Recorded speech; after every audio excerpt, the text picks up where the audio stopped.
Aside from acting as a PDA for all things life throws at you, I found that the iPhone was very helpful with making my short film Devils, Angels and Dating.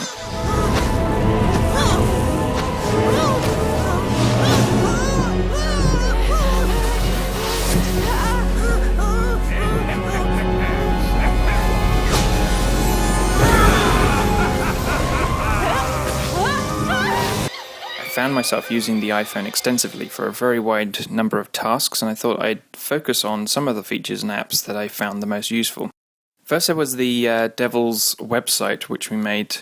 Our main website was built on top of the Ning social network, which also provided a mobile version of the site. This could be quite useful as a quick way to check in on what the team was doing.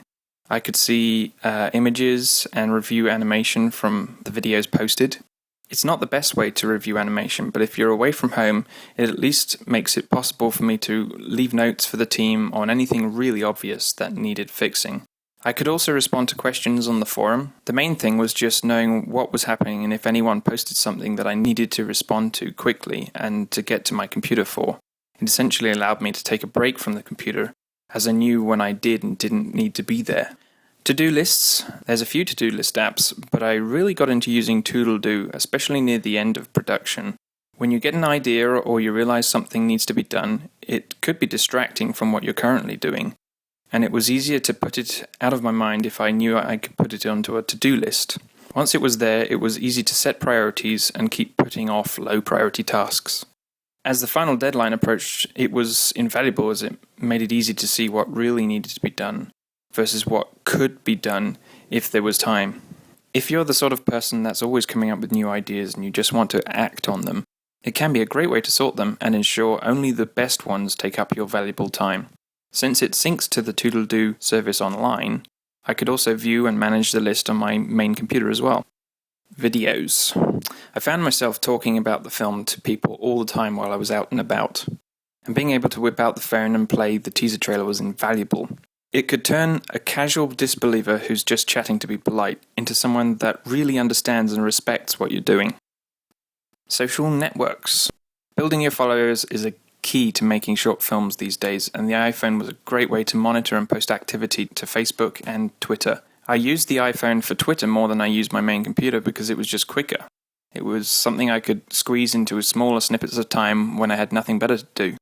But keeping those networks active attracted talent to work on the film and industry evangelists that made lots of other things possible as well. Email.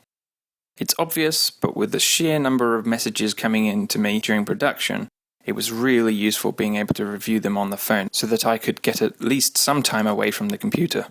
In fact, I found checking email on the phone was quicker than firing up a dedicated program like Outlook.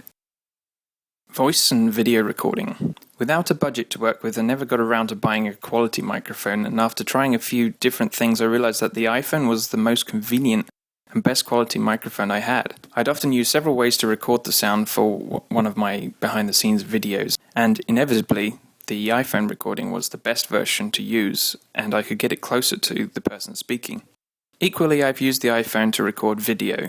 There's always going to be a better quality way to get video, but it's surprisingly good, and the convenience of being able to just take it out when you think of it makes it invaluable for capturing those unplanned moments. Dropbox. We use Dropbox to sync our files around the world between team members.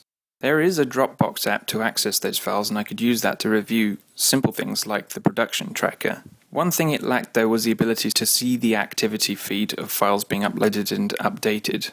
But if you use an RSS feed reader, you can simply subscribe to the activity feed.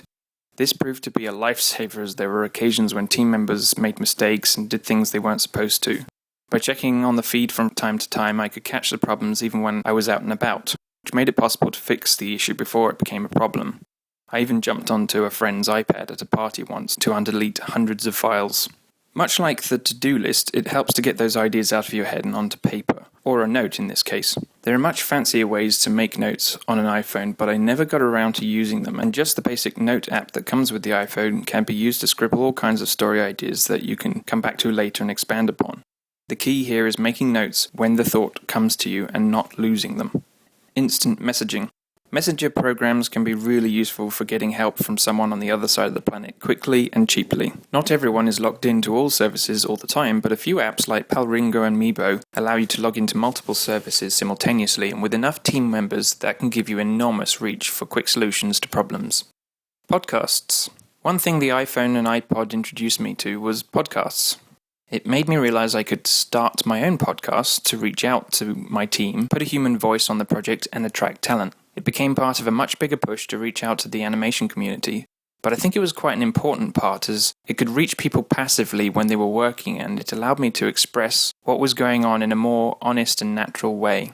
There are a few things I would have liked to do more with the iPhone that I've yet to find the perfect app for. These include storyboards, a render manager, and a mind mapping app. I know they exist, but I've yet to figure out which ones are worth the time. Please go to devilsangelsanddating.com to watch the film and find out more about the making of the project.